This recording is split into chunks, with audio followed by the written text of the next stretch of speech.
देखिए वैसा है। ये देखो, ये व्हाइट कलर के, अभी देखो देखो देखो, और देखो ये देखो, जो मसाले में खाने का यूज करते हैं ये वो है।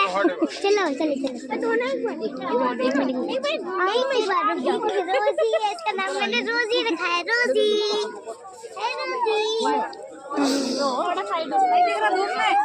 छोटे छोटे बेबी और बहुत सस्ते भी है बनाने के।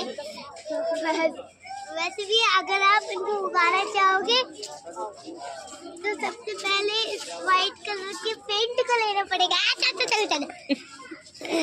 ओह वाह, ये देखो किस किस के फेवरेट फ्लावर है वो कमेंट करके लाइक करें और सब्सक्राइब करें।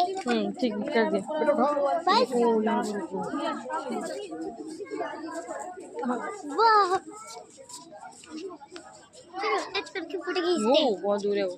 हाँ